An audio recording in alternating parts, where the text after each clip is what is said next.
Westminster madness to cultural war chaos. What I'm going to do now, they are throwing things out the car as we speak. Get ready, Britain. Here we go. Patrick Christie tonight, weeknights from 9 p.m, only on GB News, Britain's news channel. Hi, I'm Michelle Dewberry, and my show is your opportunity to cut through all the noise and dive in headfirst to some robust debates. Ideas clash. Situation, isn't it? No, because the failure is you're deliberately avoiding my point. Nothing's held back. And if you think this is the end of it, wait for more. And we do not shy away from the difficult stuff. Sometimes I want to shake people and say, if only you understood. So join me on Dewbs & Co. weeknights at 6 p.m, only on GB News, Britain's news channel. All too often, people will be sitting at home watching a press conference live, and they'll hear loads of questions being asked, and they'll be thinking, that's not my question, that's not my concern. We don't care whose feathers we ruffle.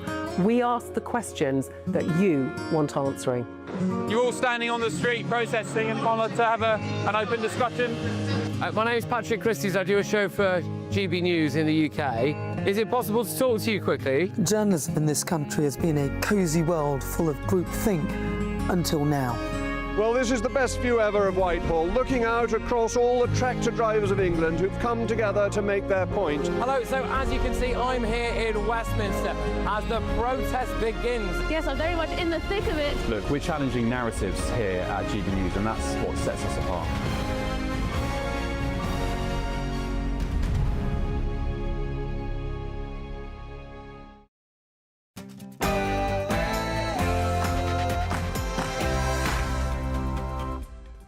Hello there, it's 6 o'clock, I'm Michelle Dewberry, and this is Dewbs & Co. Coming up tonight, against a backdrop of disastrous poll ratings, one Labour MP has suggested that he would give his seat up to give Andy Burnham a crack at being leader. Are we watching some kind of coup unfold? And speaking of Labour, fury is rising in response to their asylum plans. I'll take you live to Whitehall, where a protest against them has just commenced. And let's talk mansion tax. Would you support rebranding of properties, and would you be prepared to pay more on your council tax based on the value of your house? And I want to talk to you about the ruling today that it's okay for elected councillors to hold up trans activism placards or even walk out of chamber when members of the public are asking questions about women's safety, and the Supreme Court ruling against biological sex. When did this country become so ridiculous?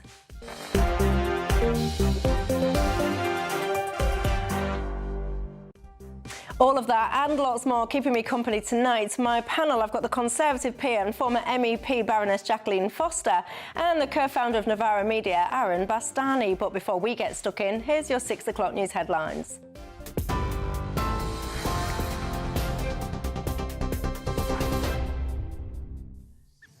Michelle, thank you very much. The top story: serial rapist and former Metropolitan Police officer David Carrick has been found guilty of sexually abusing a 12-year-old girl and a former partner.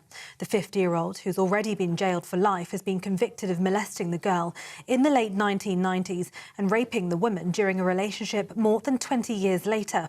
Juries at the Old Bailey found him guilty of 9 offences. Carrick is already serving a minimum term of 32 years in prison, having admitted 71 offences of sexual violence committed over a 17-year period. Detective Superintendent Ian Moore from Herts Police spoke this afternoon. Both victims came forward to report further offences against Carrick after he was convicted of 49 offences against 12 women in February 2023. His convictions today are further proof, if any were needed, of the threat that he poses to women as a violent and controlling sex offender.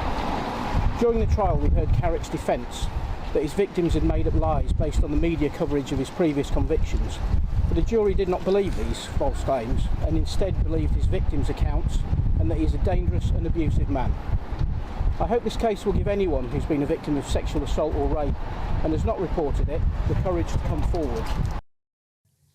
Kemi Badenoch took aim at the government's budget plans at Prime Minister's questions today. The Conservative leader accused Labour of letting next week's budget unravel before it's even been published, demanding the Prime Minister to rule out freezing income tax thresholds.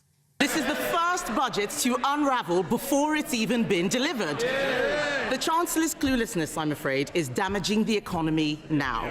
The Prime Minister needs to end this shambles. So can he confirm today that he won't break another promise by freezing income tax thresholds? Sir Keir Starmer argued the Tories have no standing to lecture anyone on tax or living standards after years of economic turbulence. What we won't do is inflict austerity on the country as they did. Cause huge. What we won't do is inflict a borrowing spree like Liz Truss did. They left waiting lists at record highs. Almost 1 million more children in poverty, and they wrecked our public services. She comes here to talk down the country. We're turning the page. UK inflation has dipped to its lowest level in 4 months, dropping to 3.6% as easing energy costs take the pressure off household bills. Economists say the sharper-than-expected fall puts the pre-Christmas rate cut firmly on the table, despite food prices creeping back up, especially bread, cereals and meat. The ONS says slowing gas and electricity rises were the biggest factor behind the drop, even as families still feel the squeeze. Rachel Reeves reacted to the news. I do recognise that there's more that we need to do to tackle the cost of living challenges, and that's why one of the 3 priorities in my budget next week is to tackle the cost of living. Now, the UK is exploring military options if a Russian spy ship sails closer to British shores after its crew used a laser to target RAF pilots monitoring its progress. Defence Secretary John Healey says the UK is ready to respond if the ship heads south from its current position north of Scotland. The Royal Navy and RAF are keeping a watch on the Yantar, which is designed for gathering intelligence and mapping crucial undersea cables after it entered wider UK waters this month. Foreign Secretary Yvette Cooper, in Berlin for a meeting with her German counterpart, said the UK would be vigilant and determined in its response to Vladimir Putin's Russia. Russia denied being interested in British underwater communications and accused the UK of being Russophobic. And snow is blanketing parts of the UK as a cold snap brings freezing conditions and possible disruption to travel. The Met Office has multiple yellow warnings for snow and ice in force today and a more severe amber warning kicking in tomorrow. Dozens of schools are closed in northern parts of Scotland.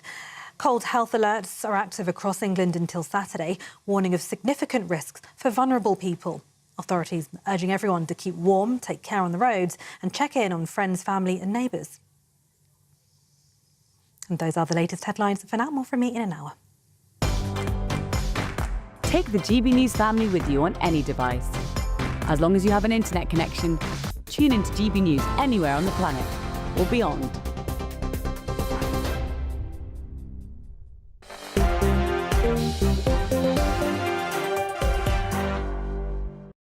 Thanks for that, Tatiana, and hello, good evening to each and every single one of you. My name is Michelle Dewberry. This is Dewbs & Co, keeping you company till 7 o'clock tonight. Alongside me, I've got my panel of Conservative peer and former MEP, Baroness Jacqueline Foster, and co-founder of Novara Media, Aaron Bastani. Good evening to you. You're both very welcome tonight. Of course, as are each and every single one of you at home, you know the drill on this programme. I do like to make it all about you as well. So to have your say on everything that we're talking about, we've got a new thing for you, ladies and gents. You can become a friend of GB News. Don't worry, it's free. It's a brand new way that you can join all the conversations with what we are talking about, of course, in the studio. So get your telephones out, ladies and gents, and scan the QR code that's on the screen now. If you don't want to do that or you can't do that, no problemo. Just go online, go to gbnews.com/friend. Anyway, as I said, you can join the conversation all the usual ways as well. Before I get into the topics, today is International Men's Day. Did you know that? I wanted just to touch on it for a second. Aaron Bastani, tell me, this is all about promoting male role models and all this kind of stuff, men's health. Who is your role model? Do you have a male role model? My hero, other than my own father, is probably Sir Alex Ferguson. Really? When that man passes away, he is going to be, I think, revered for the genius of leadership that he is. He won a European trophy with Aberdeen. It was a long time ago, but that doesn't happen very often for people who aren't familiar with football history. He's also a good socialist as well. So a lot of time for Alex Ferguson, both politically and professionally. He's the guy that's known as the hairdryer, isn't he? Is that one? You know, he builds... up my Alexes? He builds teams. He builds teams, and they're often greater than the sum of their parts, and I think he's an amazing man. Do you have an inspirational role model that's a man, Jacqueline?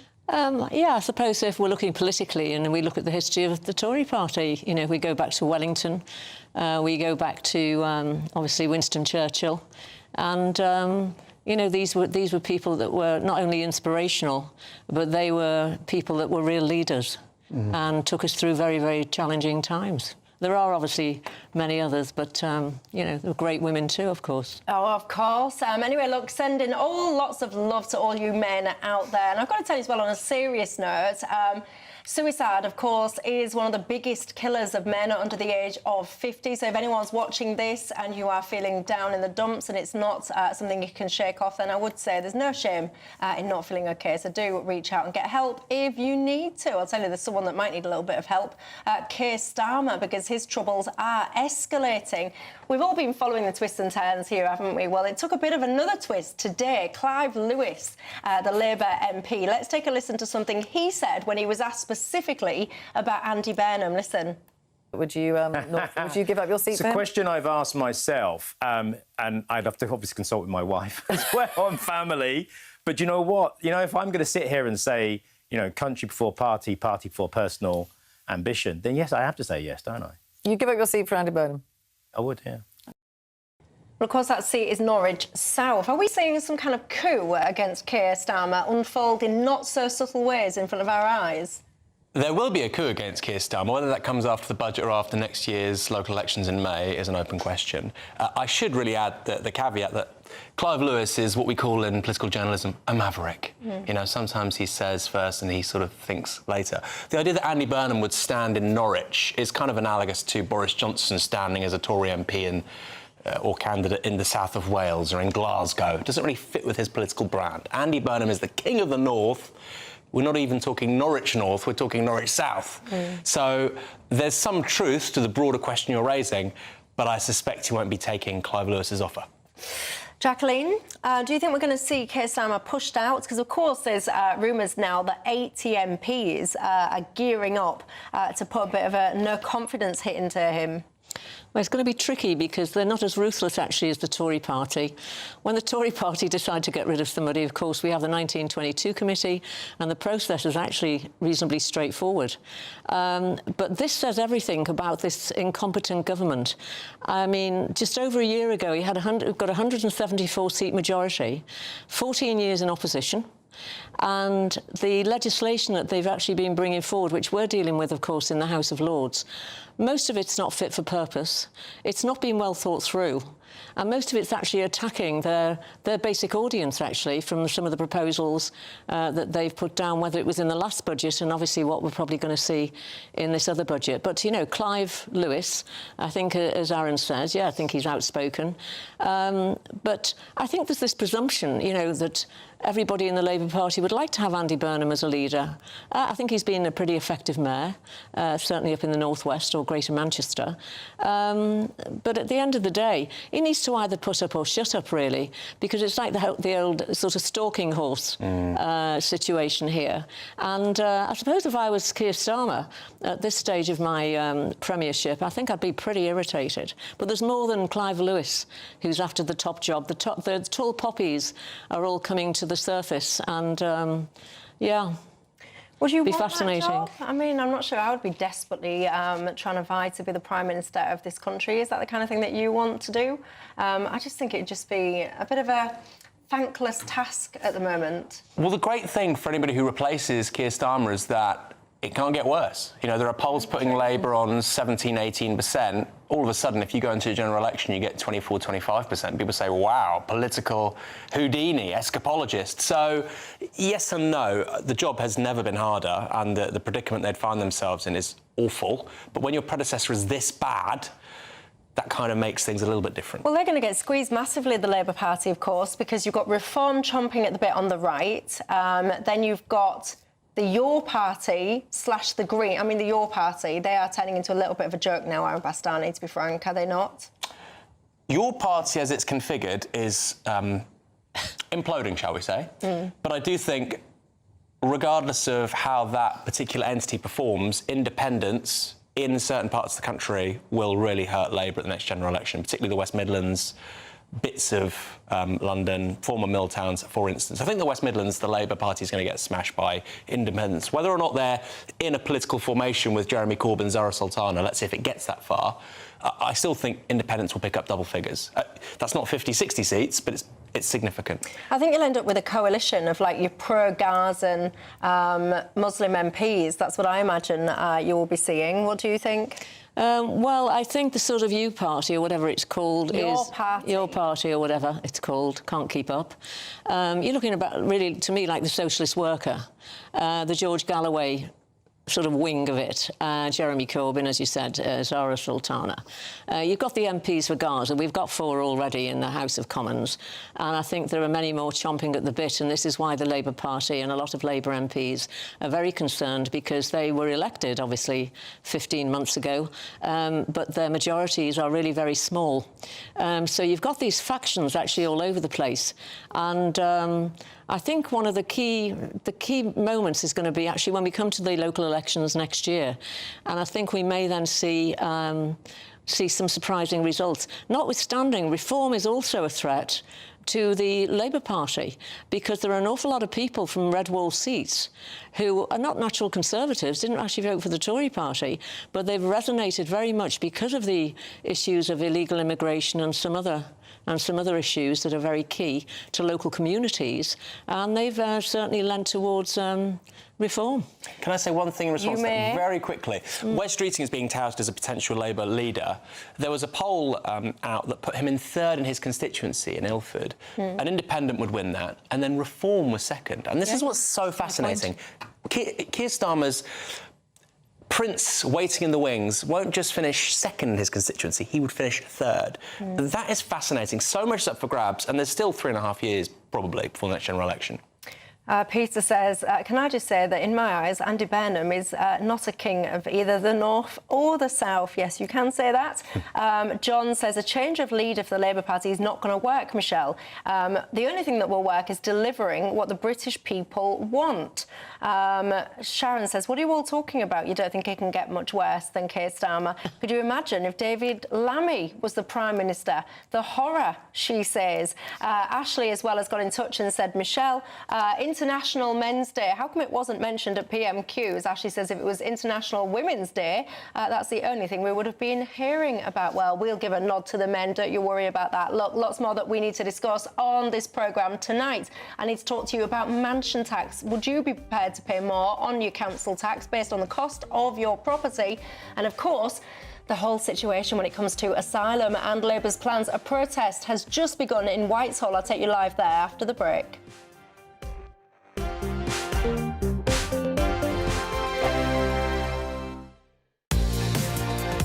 Mornings don't have to be tiresome, especially if you have the right company. Wake up to news as it happens, opinion and debate, and of course, a little bit of entertainment too. Because when the kettle's on, we're on. That's Breakfast on GB News, a show worth waking up for. Every morning from 6 a.m. Only on the People's Channel, Britain's news channel. We'll spread the news, you spread the word. From the school run to the home run, watch a new show for all of Britain. So he can say whatever he wants. A straight-talking show where all voices are heard.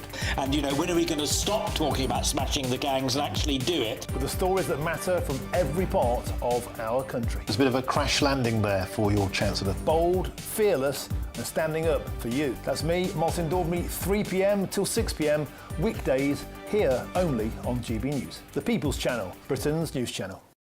Westminster's full of talk, but out here, it's the real world. Am I allowed to talk now? No, that's it. This is where it matters, real people and real lives.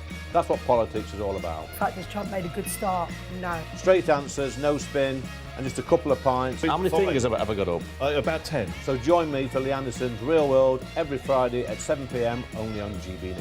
The People's Channel, Britain's news channel.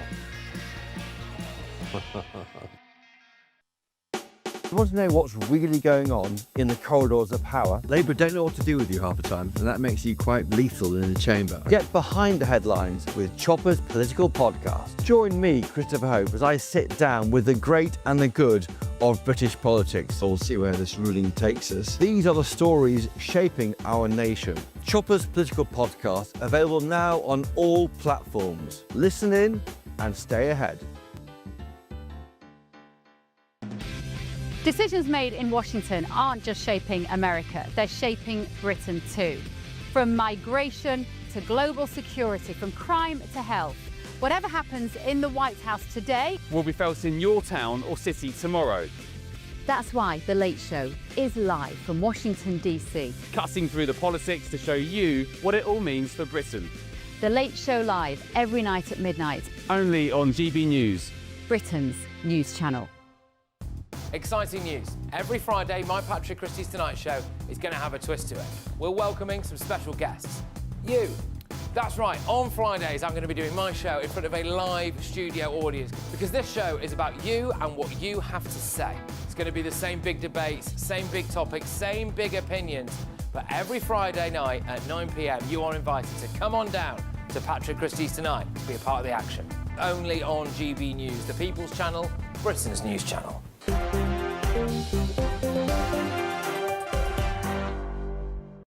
Hello everybody, welcome back to Dewbs & Co with me, Michelle Dewberry, Baroness Jacqueline Foster and Aaron Bastani. Paul says, Michelle, you're just asking about political heroes. He says, I'm 72 years old. My political hero, the one I will always be grateful to, he says, is Harold Wilson. He says, can you imagine if we had someone like Tony Blair as the PM in the 60s who bent over backwards for the US president? He says, good on you, Harold. Well, there you go. International Men's Day. If you've got an inspirational role model you want me to read out, get in touch and let me know. But of course, look, we all know the announcements from the Labour Party about asylum seekers, and we all know that they've divided opinions. Well, look at this. An announcement went out to create a protest today. Tell Labour to stop copying Reform's racism. Refugees are not to blame. That's from, you guessed it, Stand Up to Racism and Care for Calais, and they're having that protest as we speak outside of Whitehall. Let's cross live and show you what is going down there. You ready? Let's have a look. What have we got? Speakers. I mean, are we listening to this or are we just looking at it? All right, well, we're not listening in, so we're just looking at some random woman who's speaking, presumably to tell us all about how welcome refugees are. We'll keep this footage up, actually, on the screen, so you'll be panning around. I bet my bottom dollar you'll have a sea of those professional-looking posters. Have you noticed this? Whenever you have a Stand Up to Racism protest, so many people have these very slick, very professional placards. I always question, who funds these things? Well, we'll keep an eye on that. But there is a real backlash happening, actually, against these plans, particularly when it comes to the proposals to deport children, so whole families, including children, that were born here. Do you think the Labour Party is going too far or not far enough? No, because the rules have always been quite clear. I mean, if one of the parents of children is a British citizen, then that actually doesn't apply.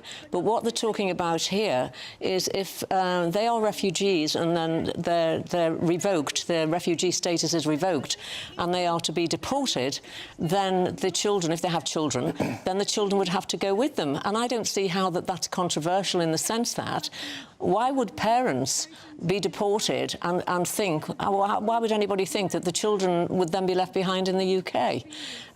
So it's a bit of a nonsense, frankly. But, you know, as I said, you know, there is a lot of pressure to make sure that people who are illegally here are deported. I think, you know, there's going to be lawyers involved. This is going to be a lawyer's dream as well. So, I mean, the thing is, if this goes forward, if it is actually implemented, which, I mean, you know, we'll see what the Article 8 says of the, you know, Human Rights Act, various things like that. It'll be quite interesting. Yeah, I mean, she's come up with a plan. There are all sorts of elements here to try and deal with illegal immigration, who the people we need to deport. So the proof will be in the pudding. Bastani, do you think it's cruel? Oh, hang on, here's this person that's talking. Let's just zone in and listen to what she's saying for a sec. Fair asylum system. They do want people to be treated with dignity. The cruelty we are witnessing today is not a reflection of who we are as a nation. It's a reflection of political choices made by those in power. And I'm here to say that we reject those choices. and we reject those decisions, and we reject them. We will continue to stand side by side with people seeking safety because it is the right thing to do. And even when the world around us seems to be losing its morality, it doesn't mean we have to. Well, there you go, dipped into that for you.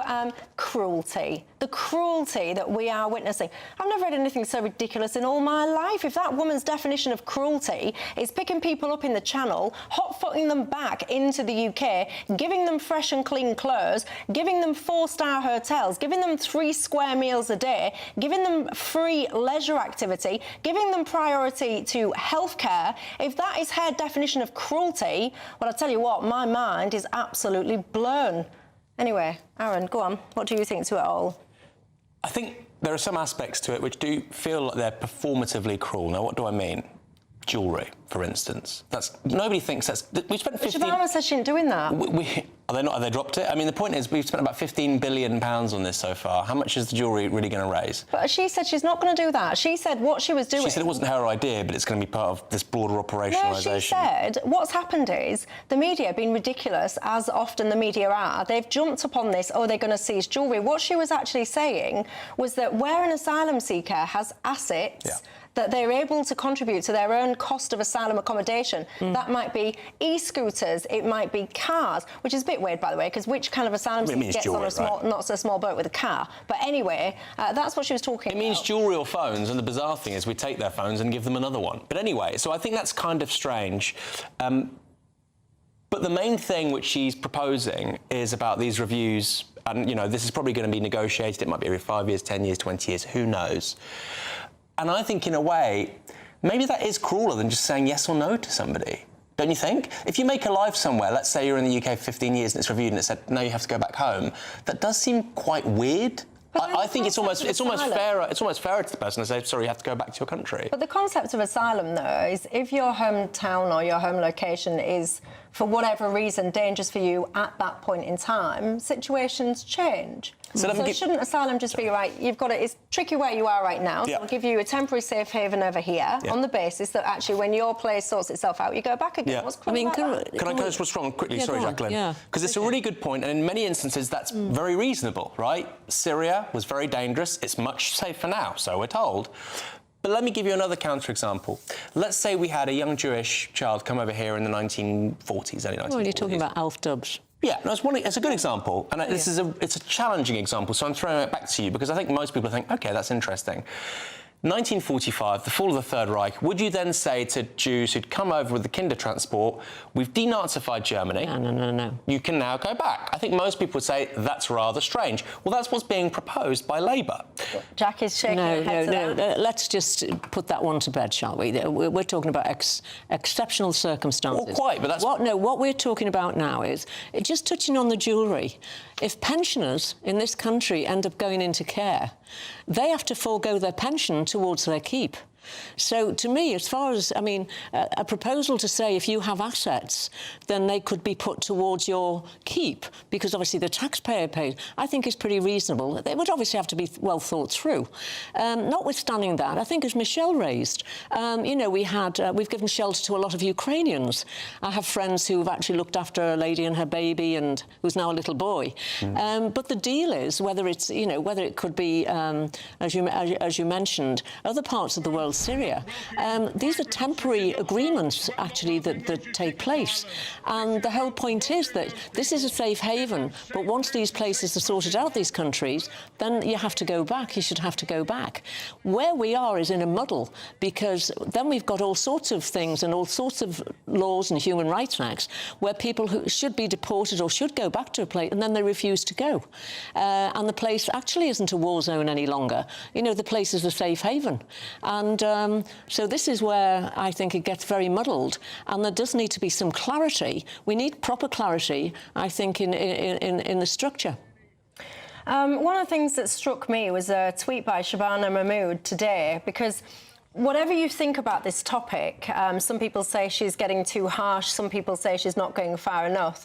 For me, what strikes me is the underlying sentiment, because she put this tweet up saying, new safe and legal routes for genuine refugees. And she puts this thing up. You can see it on your screen now if you're watching telly. I'll describe it if you're listening on the radio. So it's two people with a little, I think it's a little girl. It's kind of blurred out. But it's to me like a little girl clutching some kind of teddy bear and all the rest of it. And it says, we are an open, tolerant and generous country. We will protect genuine refugees by opening new, capped, safe and legal routes. And this, for me, is the most telling thing of all, Aaron, because the Labour Party's sentiment, ultimately, is that refugees, immigration is a good thing. And whilst they might try and cap people coming over on the small boats, try and stop that, they're sending out a very clear message that actually this is what they want to do. They want to have immigration. They want to have these safe and legal routes. I think this picture there of this little kid with a teddy, I think that's monumental gaslighting, really, because actually when you see these people on the not-so-small boats, they're hardly ever children clutching teddy bears. They're mostly grown men. Increasingly men, yeah. But then that gaslights me. So this is the problem, that underlying sentiment from this party, from the Labour Party government, is that we should continue to have these routes. Many people don't want this. So I'm in favour of high-skilled immigration, which works for the country, and I think most people would agree with that. Everything else is pretty contentious. What I would say in response to that, though, Michelle, is that what Labour have outlined in the last 48 hours is far to the right of anything the Tories did in the last 14 years, the previous 14 years. And I think a lot of people have been politically wrong-footed by it. And I do think, whatever one's views on this, pro this or that, anti this or that, I do think Shabana Mahmood is probably going to get a much firmer grip on this issue than the likes of Priti Patel or Suella Braverman. And I think that's a real challenge, less to reform, because reform can always say, well, whatever you do, we're going to go even further. But it's a real challenge to Conservatives. If over the next 2 years, Labour really get to grips with this, I think it's going to be very hard for Tory candidates to go to their constituents in 2028, 2029 and say, please vote for us. Because people will say, well, I don't like Keir Starmer and I don't like anything Labour are doing, but on Asylum, they've still done a damn sight better than you have. Can I just pick on quickly on the safe routes? I don't agree with safe routes. You don't, or you do? No, there is a safe route to come to this country, and it applies if we want to go and live in another country. And, you get a visa, you have a passport, and you go through the traditional channels. All this is doing is encouraging. I mean, what are these safe routes? This is still encouraging illegality, people who have not applied. And, we're still in the same position where people are actually coming from what is not a war zone, which is France, and they're coming across the channel. So, I just think that is the wrong, the wrong message to set out.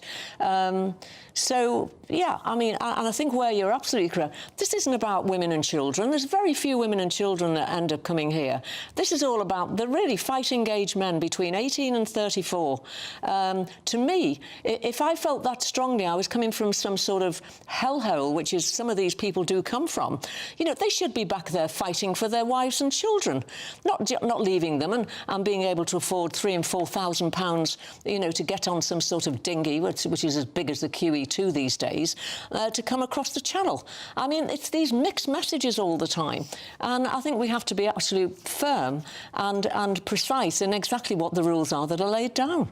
Yeah, I just think this is still muddled. It's still muddled, in my view. I just think that they're missing the mark, because with all of this tough talk, their sentiment, their core foundation starting point is migration is a good thing. Asylum is a good thing. This country should take in lots more asylum seekers. And I know, because I talk to you every day, I know that the sentiment of many of you watching and listening to this programme is actually, Michelle, charity begins at home. You're fed up in extending the arms of comfort outward to everyone else and every other country and every other nation and every other challenge, when actually, when you turn around and look inward, there's so much hardship going on in this country, especially when many of you will be asked to pay more at the budget as well next week to fund all of this. Get in touch, let me know your thoughts. So much more that we need to discuss. Mansion tax, would you be up for that? I'll see you in a minute.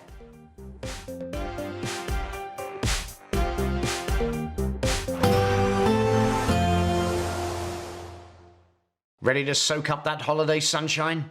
Won't we need some cover? No worries, all sorted. All Clear Travel Insurance sponsors GB News Travel Destinations Forecast. If you're looking to escape the cold weather in the UK, your best bet is Greece, where it will be warmer than average, albeit with some heavy showers. Cold, meanwhile, across Iberia, and that's because the same northerly winds affecting the UK over the next few days will bring colder than average weather to Spain, to Portugal. Just 9 degrees there in Barcelona. A band of rain through the Balearics into Italy, as well as parts of Greece. This actually intensifies during Friday and the weekend with some very wet weather across Central Europe. All Clear Travel Insurance sponsors GB News Travel Destinations Forecast. Good evening. It's time for your Met Office weather update for GB News. Now, even if you aren't seeing the snow at the moment, it's staying cold for many of us as we go overnight and into tomorrow. Harsh frost in quite a few places, all because we have Arctic air plunging its way down from the north, leading to temperatures being several degrees below average for the time of year. That northerly wind's also bringing a fair few showers, mainly across northern Scotland, but also down the eastern side of the UK and some western parts, Northern Ireland, Wales, southwest England, seeing some showers. And particularly towards the north, these are going to be readily falling as snow as we go overnight. Otherwise, many places are actually staying quite dry inland. Clear skies allowing temperatures to drop, so frost for many of us, harsh across some parts of Scotland, could get close to negative double figures perhaps. Through the morning, it is going to be a wintry mix across the northern half of Scotland, similar to what we've seen through today really. Snow continuing to build up here, and there could be some icy patches as well. Drier across central southern Scotland. More showers piling in across Northern Ireland, and these will be falling as a mixture of rain, sleet and snow. Similar across parts of southwest Wales and also maybe southwest England, and down the eastern side of England as well. Plenty of showers piling in, and especially around the North York Moors, the snow is expected to continue to build up. We could see 15 to maybe 25 centimetres of snow lying in some places. That's enough to cause some significant disruption. Many inland areas, however, staying actually dry, and there will be some sunshine around, particularly towards the west, but for all of us it is going to feel cold. Temperatures still several degrees below average, but the wind's slightly lighter than today.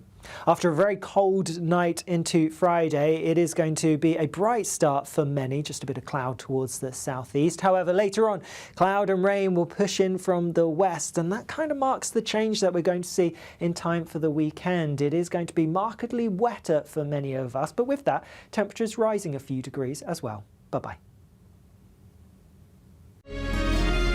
Thank you, Britain, for helping us reach 8 million followers across social media. Thank you for making us a part of your daily life.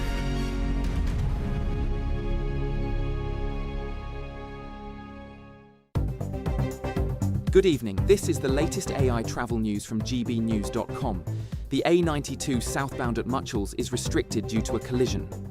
The A55 westbound between Junction 7A Landfair PG and Junction 7 CFN Dew is closed with local diversions. In Derbyshire, congestion is on the A38 southbound between A50 and A5132. Delays are on the A34 southbound in Hampshire between A272 and M3. And on the trains, Avanti West Coast faces disruption between Wigan North Western and Warrington Bank Quay, while Northern buses replace trains between Corkickle and Whitehaven.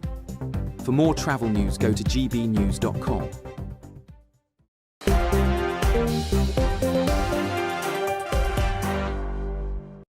Hello everybody, welcome back to Dewbs & Co. With me, Michelle Dewberry. Alongside me I've got Conservative peer and former MEP Baroness Jacqueline Foster. Alongside her I've got the co-founder of Novara Media, Aaron Bastani. Look, as I mentioned at the top of the programme, there is a protest underway live as we speak. Let's cross live on the stage talking to that crowd right now. You've got Nadia Whittam, Labour MP. There she is. Oh, there she was, and she's just handed back over to her studio. Let's just have a little nosy, see who else is next on the stage. If it's anyone interesting, we'll listen in. If it's not, we'll come back. A round of applause for Nadia again, because it's important when we see That looks like the compare, right? today that those that have stood with the anti-racist movement will continue to stand with us and project the same message. And when we are seeing such a divided society with the rise of the far right, we know where we are focusing our efforts right now as well. But I want to invite our next speaker, because I think it's important when we see a Labour government that is not just pushing through some of the most racist attacks on refugees and now in the driving seat of those attacks as a Labour government. It's the same government that has also been a part of complicity with a genocide that has been happening in Palestine. And I think that these two movements are incredibly important to come together at a time like this. And I want to give it up for our next speaker, who is Lindsay German, who's a co-convener from the Stop the War Coalition, who has been part of organising the brilliant protests for Palestine we've seen time and time again in London. Please give it up, Lindsay. Thank you very much, Samira, and thanks to everybody who's organised and who's turned up tonight on this very, very cold night. I think all of us are horrified by what Shabana Mahmood has done this week. There's a film in the cinemas at the moment about the Nuremberg trials, which were the trials instigated after the Second World War to deal with the war crimes of the Nazis. And at the same time that they did that, they also introduced laws to protect asylum seekers, to protect refugees, to protect people from war crimes of all sorts, to protect the punishment to stop the punishment of civilians by people. What do we see now in this world? We see the punishment of all the civilians of Gaza, who are treated to a genocide by the Israeli government. But more than that, we are seeing in every government that supports the Israelis, we are seeing these draconian policies against asylum seekers and refugees. And as previous speakers have said, the number of asylum seekers and refugees to this country is relatively small. It is far, far smaller. 250,000 Ukrainian refugees in this country, quite rightly, should be welcomed, as should any other refugee from war. But they're welcome because our government supports the Ukrainian government and wants to have refugees here, and they're white. But when it comes to Syria, when it comes to Iraq, when it comes to Palestine, when it comes to Sudan, when it comes to Afghanistan, they are all denied the right to come here. Even worse, they are demonised for coming here. We're told they're all single men. I think I'd spontaneously combust if I was in one of these protest audience, I can tell you now. Anyway, luckily for that lady there, according to the Labour government, they're going to do community sponsorships. So all these people that gather round with their professionally paid-for signs chanting refugees are welcome here, guess what? You'll be able to sponsor people and put them up in your own houses then. That will be absolutely fascinated me to see how many of these do-gooders actually do go on to do that. Still, this whole Gaza thing, I mean, it's just dominating conversations when it comes to protests and all the rest of it in this country. What do you make to that? Well, because they're completely obsessed with it. I mean, if they were as interested, if you're talking about human rights, I mean, if they spent as much time talking about Sudan and some of the other countries in Africa where you've got absolute serious genocide going on, and it's gone on for a long time, I might give them some credibility.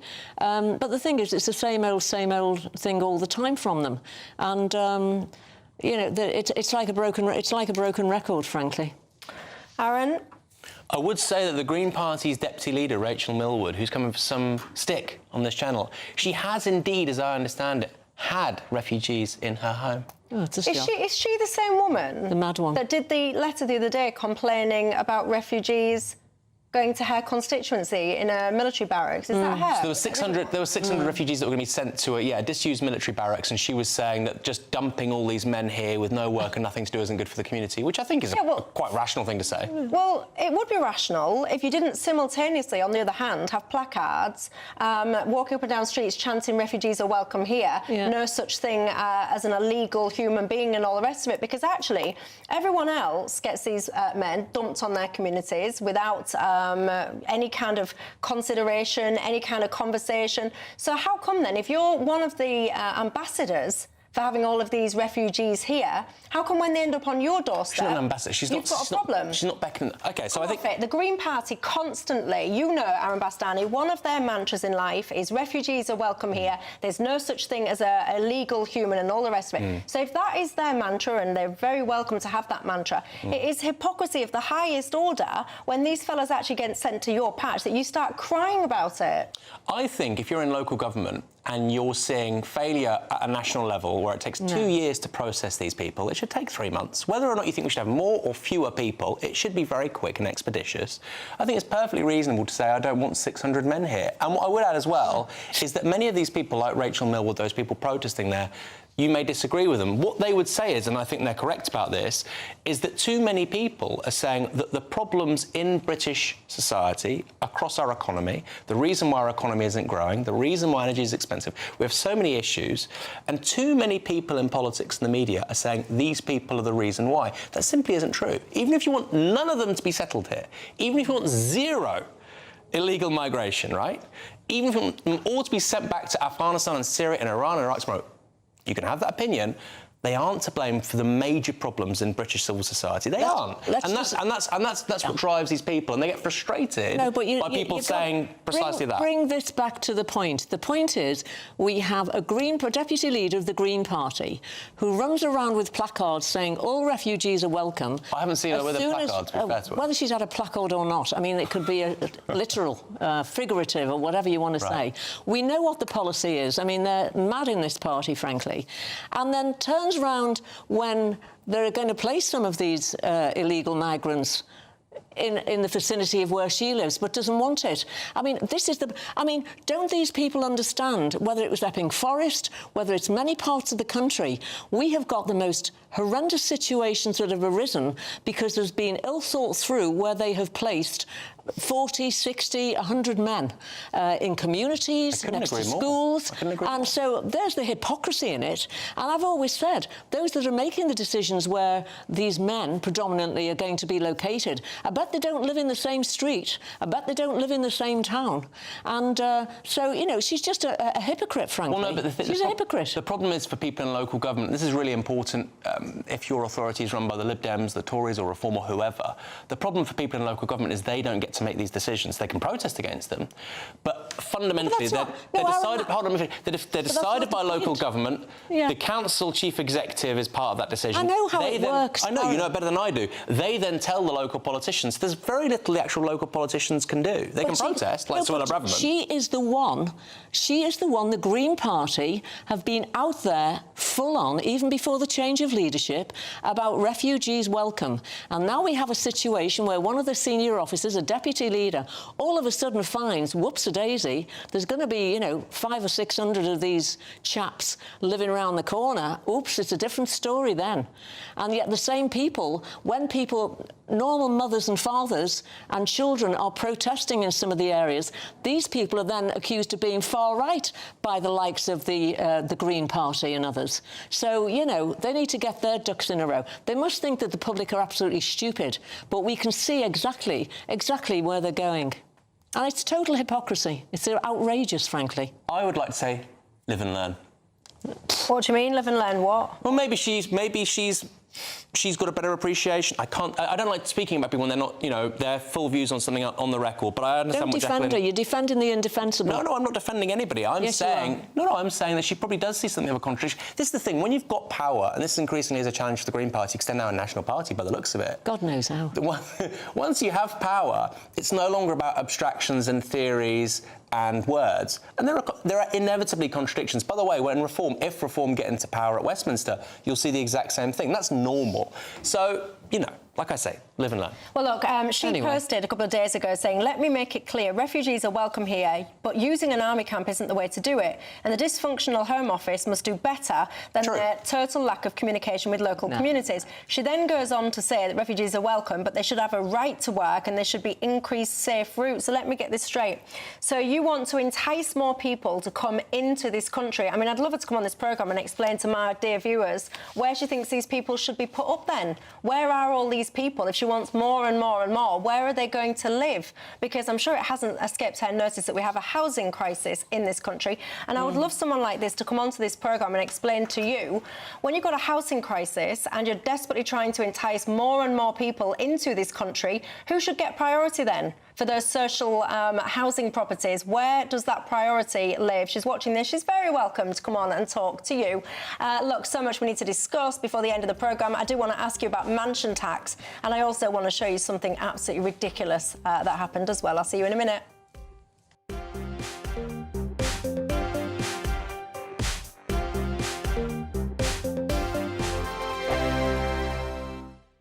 Michelle Dewberry. This is Dewbs & Co with you. Hello everyone, Patrick Christie is here. GB News, Britain's news channel. Access the stories that matter to you. Take the GB News family with you on any device. And as long as you have an internet connection, tune in to GB News anywhere on the planet or beyond. GB News, the People's Channel, Britain's news channel. At GB News, we love to hear from you, our loyal community. So drop us a line at gbnews.com/yoursay. There you can talk to each other and also to the presenters live on air. gbnews.com/yoursay, because GB News is your channel, Britain's news channel. Westminster's full of talk, but out here, it's the real world. Am I allowed to talk now? No, that's it. This is where it matters, real people and real lives. That's what politics is all about. The fact that Trump made a good start, no. Straight answers, no spin, and just a couple of pints. How many fingers have I got up? About 10. So join me for Lee Anderson's Real World every Friday at 7 p.m. only on GB News. The People's Channel, Britain's news channel. Join me, Nana Akwe, for an informative, interactive news programme with a difference. It's fun. No, he didn't say that, Dave.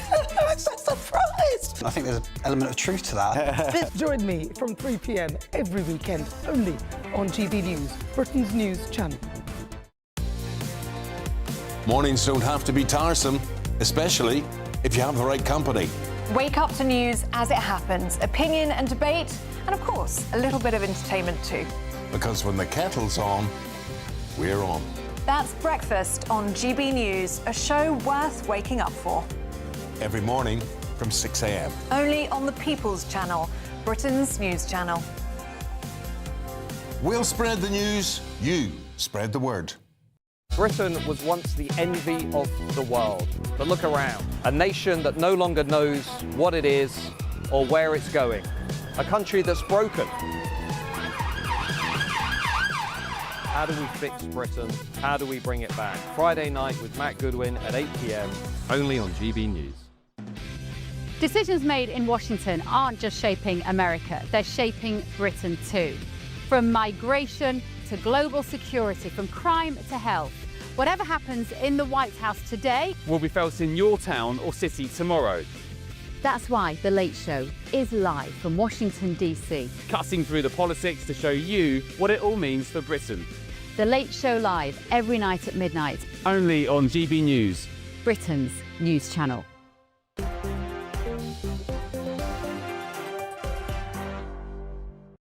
Hello everybody, welcome back to Dewbs & Co with me, Michelle Dewberry. I've got Baroness Jacqueline Foster and Aaron Bastani. Steve has been in touch saying what a cracking show this evening with you three. Thank you, Stephen. We very much appreciate everybody's company tonight. Now, mansion tax, would this be something that you would support or not? It would basically, and I've got to tell you now, some of these details are a little bit TBC, shall we say. Some people are saying that this would only affect properties worth over £1.5 or £2 million. Other people are saying it might see a whole rebanding of properties. Where would you be on all this, Jacqueline? Well, first of all, it shouldn't happen. If you want to do something about this, you need to have a proper revaluation, a legally binding revaluation across the country. What it appears that they're doing, they're obviously looking to make a fast buck. There's a presumption that anybody that should be paying more on the band that they're on is very wealthy. And actually, a lot of people that will come into this will be people who've they could be working in the public sector. They might be on a 40%, tax threshold. And there's also people who've been in their homes for 30 or 40 years, paid a reasonable price, but the area is quite expensive. It's ill thought through. I think there would be legal challenges on this. I understand some councils are already imposing some payments, and I don't know how they can legally do that. Either you've got a council tax band, and that is what it's supposed to be, but I don't think you can just have councils throwing this up in the air and all of a sudden charging, their residents an additional amount. Aaron?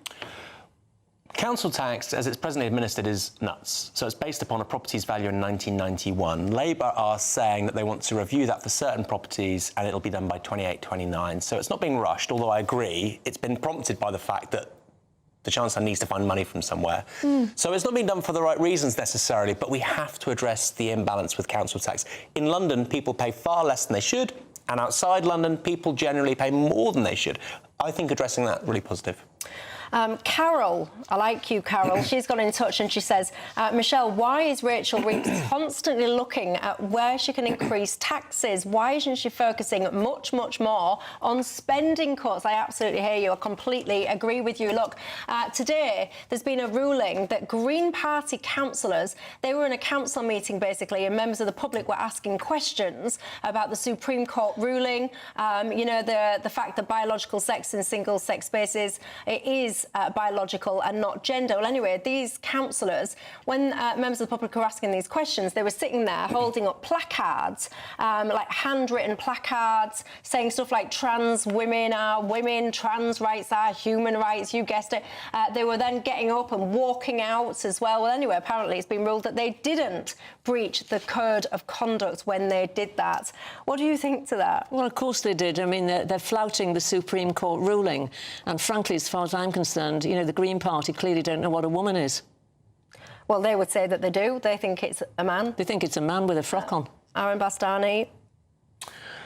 The problem is, when you're in power, whether it's local or national, you do also represent the people who didn't vote for you and who disagree with you. And that's the challenge. That's the challenge for all parties. I personally think that you should be arguing your case, you should be in the room, you should try and persuade people. That's the essence of politics. But people are welcome to disagree.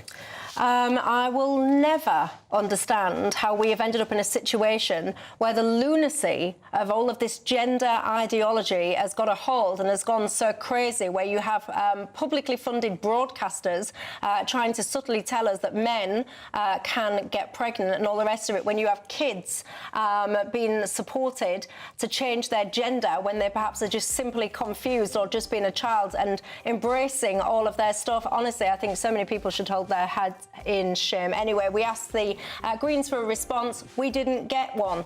That's all. Thank you, panel, for your company. Thank you. Expect warm spells with the odd rude interruption. Box Boilers sponsors the weather on GB News. Good evening. It's time for your Met Office weather update for GB News. Now, even if you aren't seeing the snow at the moment, it's staying cold for many of us as we go overnight and into tomorrow. Harsh frost in quite a few places, all because we have Arctic air plunging its way down from the north, leading to temperatures being several degrees below average for the time of year. That northerly wind's also bringing a fair few showers, mainly across northern Scotland, but also down the eastern side of the UK and some western parts, Northern Ireland, Wales, southwest England, seeing some showers. And particularly towards the north, these are going to be readily falling as snow as we go overnight. Otherwise, many places actually staying quite dry inland, clear skies allowing temperatures to drop, so frost for many